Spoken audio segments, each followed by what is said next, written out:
to go.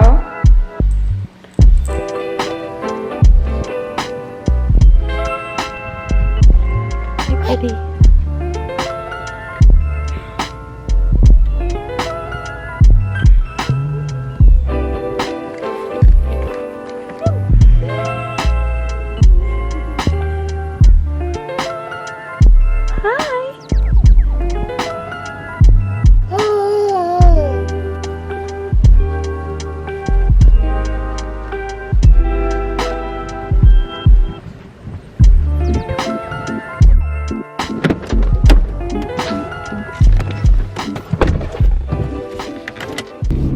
Welcome to vlog weekday, I think it's 4 or is it 5? This morning we got up, we did a little run walk to the playground and had a good time, and then Skye had lunch and then she went, I dropped her off at her Gigi's right after.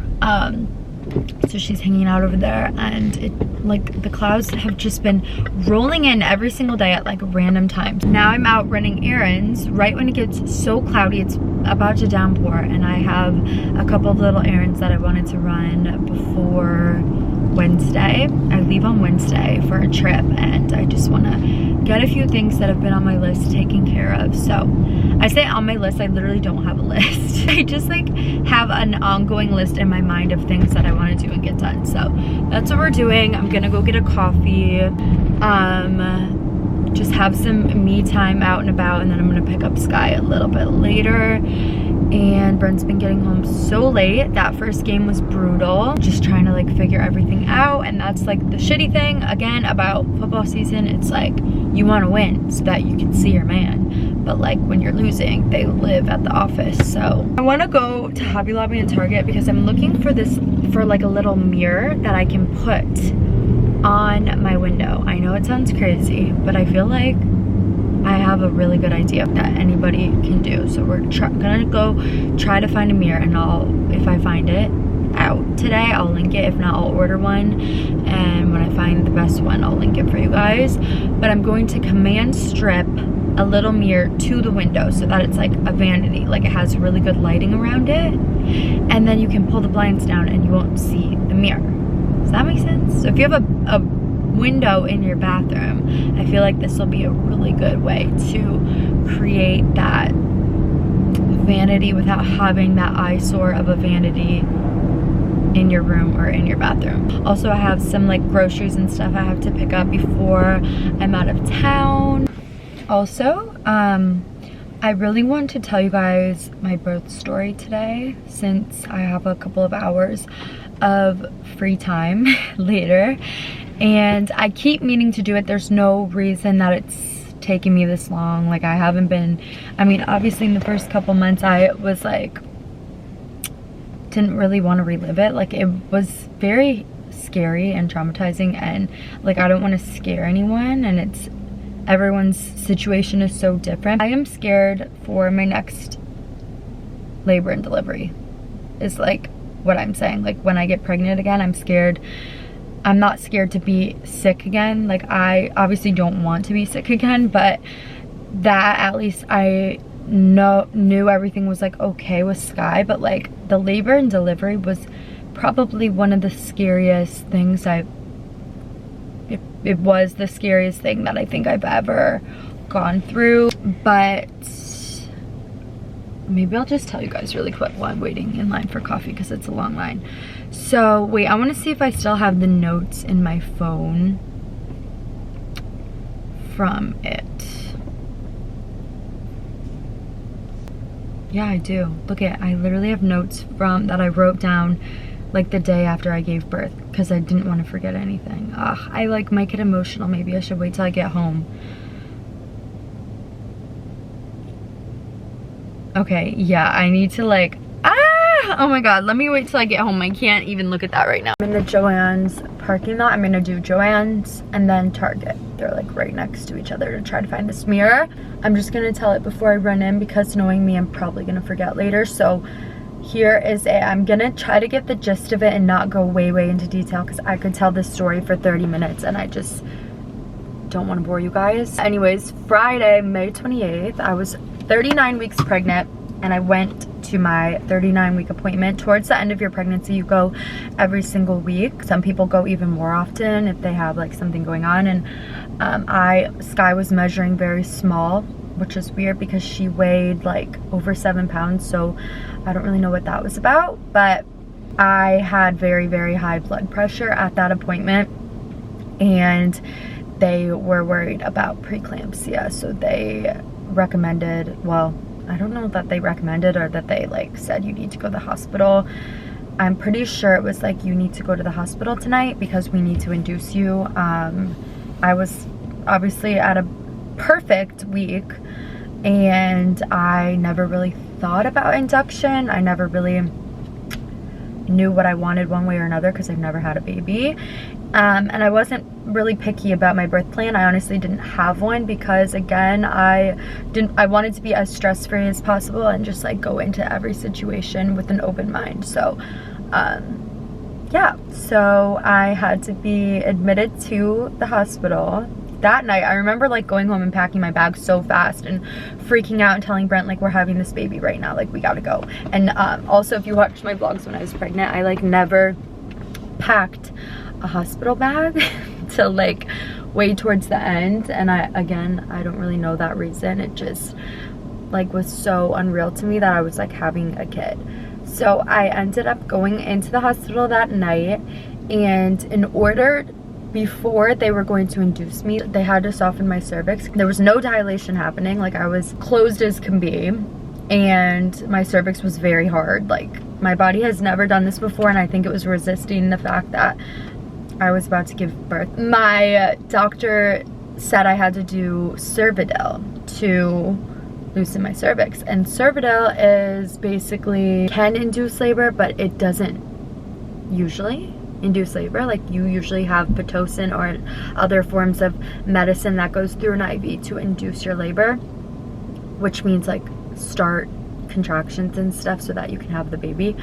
And it's one pill split into 4, and you take a fourth of the pill like every couple hours or something like that. I really can't remember, but it was 1/4 of the pill. They put it up your, I don't know if I can say that word on YouTube. They put it up you, and it's supposed to just soften your cervix. They sent Brent home. They said this will not set her in labor. She's gonna just sleep tonight while we monitor her, and the Cervidil is just going to help soften her cervix so that tomorrow we can start Pitocin. And it's like every couple hours. She's like, I'm gonna come in and wake you up every couple. You guys know I can't sleep, so I like laid there awake forever, or like for a couple hours, and all of a sudden I started like feeling these cramps, and then within 5 minutes of feeling those cramps, I was feeling excruciating pain, and I went into full-blown labor off of 1/4. I didn't even finish any, after 1/4 of what I was supposed to have in the Cervidil. Now, I don't know if it was the Cervidil. I mean, it had to have been, because I went into labor like so quickly after that. And the second I went into labor, it was like a non-stop contraction that never stopped. I never had the where it was like contraction and stop. My contractions were like so constant that as I was coming off of one contraction, the next one was starting. They were 0 minutes apart. I never had that feeling of like, oh, I'm getting a contraction, okay, it's gone, and then like go back to talking. Like when I would watch people's birth vlogs, I never have experienced that. So I was like not expecting this to happen. So my body was so tense from never getting a break from the contractions, because my body was so stressed out and fighting this constant contraction. Like you could see it on the chart. Crazy too, which I didn't know, but you can see other people's charts of their babies on your screen, because if the doctor's in your room, they need to know like what's going on in the other rooms. And my chart in comparison to everyone else's was like, what the f is going on? Like this is not okay. And so the nurses kept rushing in, like, because the nurses just kept rushing into my room because Skye's heart rate was all over the place. Like it was not good. They kept losing her heart rate, and the monitors were not like staying on me, and I was like throwing up because I was in so much pain, and like I just kept saying like, call my husband, because like it was like 3 in the morning and they sent him home to sleep because I wasn't even supposed to go into labor. So I was freaking out that he wasn't there. There was like so many people in the room because of Skye's heart rate. Like, I don't even know. So then it was morning shift. My doctor finally gets to the hospital the next morning super early, and she like came in prior to, because they called her, and she was like in her normal clothes. It was so cute. And she like runs in and she's like telling me like if my plan was to get the epidural, like I need to get the epidural to relax my body because I'm just fighting this pain. And I was like barely dilated, and I just felt so defeated. Like I was like, I wanted to, like, I'm just such a tough person. Like I wanted to wait as long as possible to even see if I needed the epidural. I knew I was gonna get it because like I just really didn't see myself, like, I don't know why you wouldn't get it, honestly. Like that's awesome for those people that don't get it, but like I just would rather not. So they recommended like I do it, but I was like, it all just happened so fast. Like I had just gotten there a couple hours prior to, and I was not expecting to be in labor that early. And so I get the epidural, immediately felt better. Like it's so crazy how quickly that can ease your pain. And if you're nervous about giving birth, just know, like, if you are not, like, I'm a very natural person. I don't like to take medicine, but epidurals have been around forever. Everyone gives healthy natural vaginal births with an epidural, and so I just knew like that was my option. Like that was what I was gonna do. The needle's not scary. The epidural does not hurt. It did not hurt me, at least, going into my back. It is like a huge needle, goes up into your back, and you don't see it, obviously. You just bend over. I mean, it feels like a little pinch, but it's just like so worth it. I don't know that I would have been able to. I felt as though I was going to pass out from how much pain I was in, so there was like no other option. I kept having to move positions because Skye was not happy with me. She didn't understand why my stomach was squishing her. Like my contractions were so constant. So I learned this too in the hospital. A contraction squishes the baby to like push them down so that they can come out. So every time a woman has a contraction, it's like what's causing the baby to get lower and lower and lower and push them out. So like when you're contracting is like when your body is helping you push the baby out. So because I was getting no break from the contractions, Skye was getting no break in me, and it was just squeezing her, which caused her heart rate to be,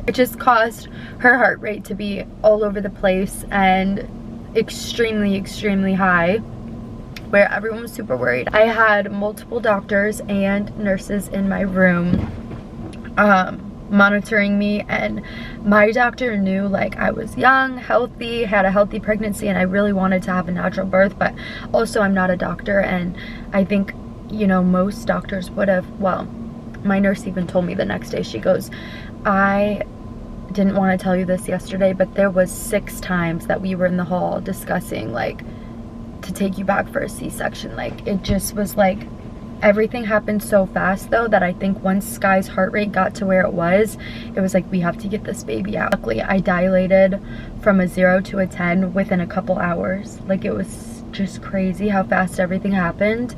And that was because I was contracting so much that it all happened so fast. Any sport I've ever played, any track race I've ever ran where you just feel like you're gonna die at the end, like I have never tried so hard in my life to get this baby out. And within 2 pushes, like the first push was like, well, we did practice push, then we did 1 round of pushes. The second round on that push, we got her out. And I say we because my doctor was going to town down there trying to help and stretch me and get her hands and pull, and oh my god, it was like almost like I don't even know. I did rip like the worst that you can rip because I didn't have time to stretch, which also was so traumatizing, the healing of that, but like so worth it because she's here healthy and happy, and it was just so quick and it was so crazy, and it really just makes me so nervous going into like my next labor with my next baby one day. Like, I know that they're all different, but it was just very scary. So as I'm pushing, during the first push, I didn't know that I was gonna have 2 pushes, and during the first push, my doctor tells a nurse to call NICU. So NICU is now coming to the room because of obviously Skye's heart rate, and like I'm pushing a baby out, so I'm trying to look at the monitor and see what's going on with her. Also, I'm not a doctor, so I don't really know what I'm looking at, and I'm trying to stay calm. I'm trying to just, but I really thought it was like, it just felt like the end. I have to just stay positive and push through this and like do whatever I feel like I need to do to get through this. So the second that NICU was called, it kind of was like gave me like a second win, like, let's go, Jess, like, you need to do this. I pushed like hell, and they pulled her out. They put her on my chest for maybe 10 seconds, and she did not cry. They took her right from me and to this little like incubator thing, and started doing all these things and like sucking things out of her, and just whatever they do to a baby that comes out in shock. She was in full shock. She didn't cry. And my doctor was sewing me up. Like, I was a mess down there. Like, I know this is super gross, but my mom videoed it, which is so beautiful to watch her come into this world. But I'm also so queasy, but for some reason that doesn't like gross me out. And oh my god, that's traumatizing to watch that part. But anyways, my doctor kept looking over at Skye, and I just kept saying, is she okay, is she okay, is she okay? And Brent stayed right by my side, like rubbing my head and like just making sure I was okay. And I think he ultimately was scared to go over and see her if she wasn't okay. She wasn't crying, no one heard anything. My mom was freaking the fuck out. Like, my mom literally will tell the story like to this day and say like Skye was not with us, like Skye was not here, she was just limp. Honestly don't know, but typically a baby comes out crying, which is a beautiful thing, and has all their like muscle reflexes and can do everything and whatever. Scariest day of my life is like when she didn't cry when she came out, and my biggest fear, like my literal biggest fear. And yeah, so then they gave her back to me after they finally got her like going. She made a couple little cries, and they let me have like an hour with her, and we bonded. And she, like, the second she like got on me, it just is like the craziest experience. Like, the second that I held her after they were like working on her, and she just like looked up at me, and it was almost like she just like wanted me to hold her, I felt like, and then she was gonna be okay. So oh my god, now I have to go into the store with like red bloodshot eyes. But anyways, so then we got to spend like an hour with her, and then they took her to the NICU to run a bunch more tests and make sure everything was okay, because she had this like snorting, like gargling like noise she was making, and we had already known that like they were gonna take her when we were ready. And so we spent some time and took our first photos, and just loved on her until they took her. And honestly, when they took her, I felt like she was in good hands, and I wasn't stressed at all. I was like, I wanted them to figure everything out. Brought her back later, and we fed her and hung out with her, and then she was like kept overnight to run more tests and everything. And honestly, because it was my first time and I was in such bad condition physically, it was kind of nice like having that first night to recover. Thinking back, it was nice, but like in the moment I wanted her in the room and just wanted to be with her. But like now thinking back, I'm like, that first night I probably needed. And also I didn't sleep that whole first night because she wasn't with me, but I wouldn't have slept if she was with me anyways. I was just on this high of like that was the coolest thing I've ever done. Like, that's what I just kept thinking. Like, I was watching the video over and over, looking at all the pictures that I took of her, like missing her. Like, it's just so crazy, this instinct you get the second you have a baby. And then postpartum, I feel like I shared a little bit, but I had a very hard time with healing because having a newborn and having to sit up, like I couldn't sit. I had a donut. I was just a mess, and it was a lot. So that's the birth story, and we'll definitely be, I want to be a lot more open and document more in future pregnancies, because I kind of felt like I didn't know what I was doing, so I was a lot more reserved on what I was sharing. And now that I've been through it once, I'm excited to share like the different scenarios and stuff, now that I kind of know like the potential outcomes and stuff of like what happens. Thank you for listening to my little birth story. It was the best and craziest day of my life, good and bad, and turned out to be like one of the most memorable, amazing days of my life that I will never, ever, ever, ever forget.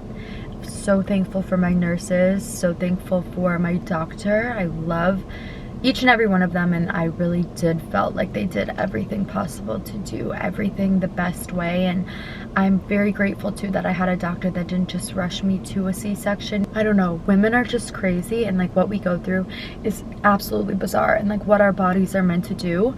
The whole entire time I kept thinking, like in the hospital, I just kept thinking like, this is why women do this, because I don't think a man could stand this pain. Also, I had the most support around me. Like my mom and my husband are just the biggest cheerleaders, and having Brent by my side the entire time, and he's such an empath like me, so like he is like deeply feeling the pain as I was, and it's almost like you want the person next to you to feel that too, because if they are just like, oh, like whatever, it's really not that big of a deal, or they're just trying to act like it's not a big deal, or it's okay, you're okay, like you don't want to hear you're okay, because deep down you know you're not feeling okay. And Brent was just like rubbing me and saying like, I hate this for you, I hate this for you, I wish I could take your pain, like stuff like that. Like you need someone who's going to be like your sidekick and like helping you through it, and not just being like, you're gonna be okay, like or like chilling off and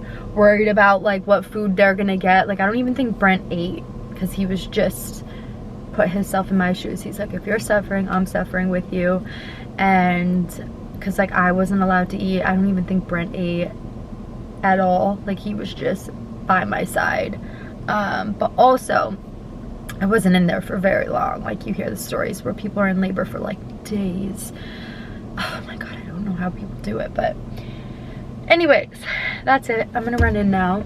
I love you guys. Thank you for listening to my story. Wish I would have told it sooner. Here we are. Okay, leaving Target. I didn't find what I was looking for mirror wise, but I got this really cute picture that I thought I could put in the entry of Skye's room on that little wall. And I met a subscriber in the Target bathroom. She was so cute. Her name's Ivana. Shout out to you, girl, if you're watching this. Like I love when you guys come and say hi to me. It like makes my whole day. But she is a student at the school that Brent coaches at, and she like interns with the football team, I think she said, which is so crazy because I mean Murfreesboro is not a small town, and for her to be like have watched my videos but then also like work in the same area as Brent, like that's kind of crazy. So but she was so freaking cute, and I'm like asking her all these questions because I was like, my brother goes there. I'm always trying to like set Mitchell up with just like a wholesome girl. I don't know why, but I'm always like on the lookout for like a natural, cute, wholesome girl to date Mitchell, because he just is always like, I don't have time for girls, I don't have time for a girlfriend. Like he's straight football and he's straight guys guy, that I'm just like, when are you gonna have a girlfriend? Like I can't wait for him to have a girlfriend. I don't know why, I'm just like excited to have, like our family's so close that like I know that the day that Mitchell has a girlfriend, she's gonna be a serious girlfriend.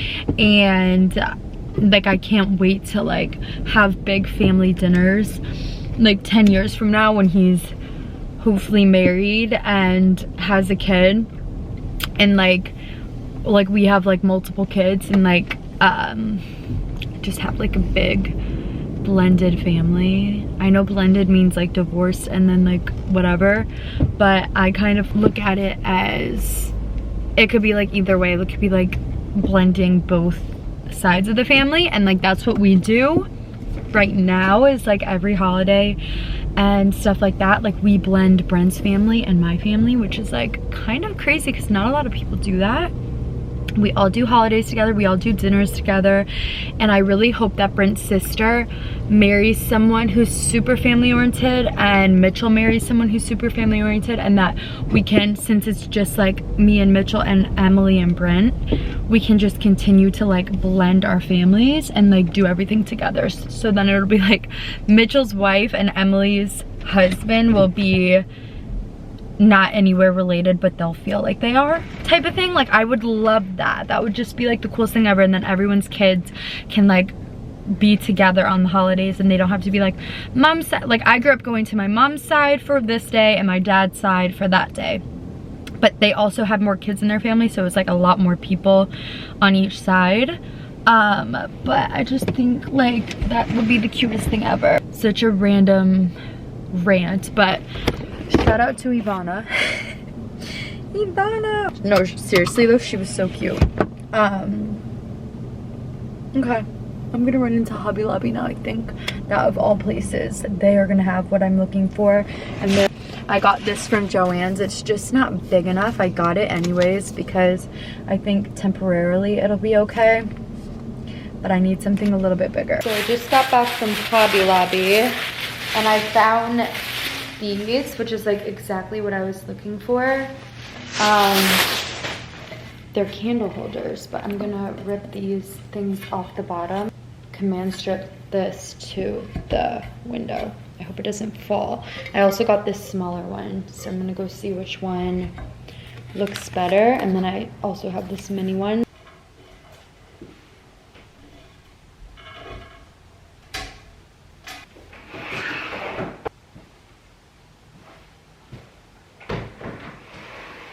Okay, I changed it to this circle mirror. I just felt like the other one was too big. It was blocking a lot of the light. So hopefully, I mean, that one looks good. I'm pretty sure it's on there good. Love it, I love that. I can close this. Thank you for helping. We have to close this now. It's locked. These child locks are literally everything. I don't know what I would do without them, because when we grew up, they were like the ugly ones on the handles. And these just have like a lock inside, and then they can't open. And then to open them and unlock them, these little magnets throughout the house hiding, so that she can't get into the cabinets.